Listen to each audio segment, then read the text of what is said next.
اعوذ باللہ من الشیطان الرجیم بسم اللہ الرحمن الرحیم صلی اللہ علی حبیبہ محمد وآلہ وسلم۔ السلام علیکم ورحمۃ اللہ وبرکاتہ۔ محترم سامعین، کیا حال ہے آپ کا؟ اللہ رب العالمین سے امید ہے کہ آپ بخیریت ہوں گے۔ آج جس مرض کے بارے میں گفتگو ہو رہی ہے وہ ہے حیضہ۔ موسم تبدیل ہو رہا ہے جس کی وجہ سے لوگ کافی زیادہ امراض میں مبتلا ہو رہے ہیں۔ ان امراض میں سے ایک مرض ہے حیضہ۔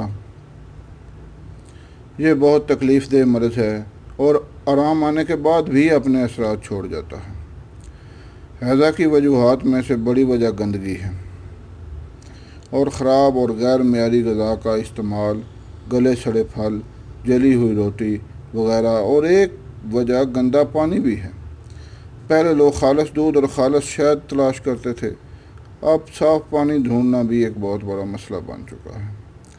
حیضہ کی علامات میں سے متلی ہونا، جی گھبرانا، جلاب لگ جانا، پے در پہ الٹیاں اور جلاب حیضہ کی علامات ہیں۔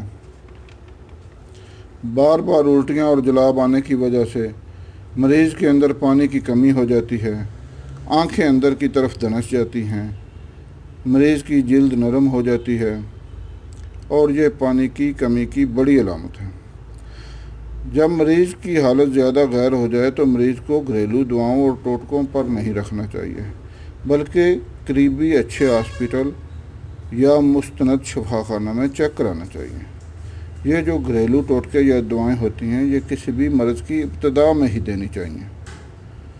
کئی دفعہ دیکھا گیا ہے کہ مریض کی حالت غیر ہونے پر بھی گھر والے گھریلو علاج ہی کرتے رہتے ہیں۔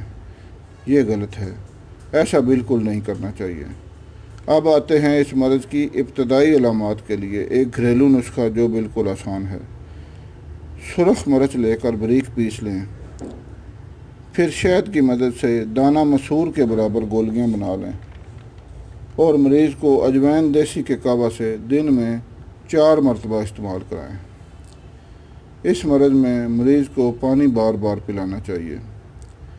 اس دوا سے انشاءاللہ مریض کو افاقہ ہوگا۔ اگر کسی وجہ سے مریض کو آرام نہ آئے تو وقت ضائع کیے بغیر فوراً نزدیکی ہاسپٹل میں مریض کو چیک کروائیں۔ ہونا تو یہ چاہیے کہ ہم اپنی صفائی کا خاص خیال رکھیں اور اپنی خوراک اور پانی کا یہ یقین کر لیں کہ وہ صاف اور معیاری ہے۔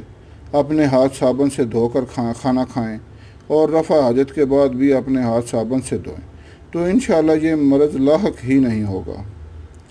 امید کرتا ہوں کہ اس ویڈیو سے آپ ضرور استفادہ کریں گے۔ چینل کو سبسکرائب کریں اور گھنٹی کا بٹن ضرور دبائیں تاکہ ہماری آنے والی تمام ویڈیوز آپ کو بآسانی مل سکیں۔ لائک اور شیئر کریں تاکہ دوسرے لوگ بھی فائدہ اٹھا سکیں۔ اللہ حافظ۔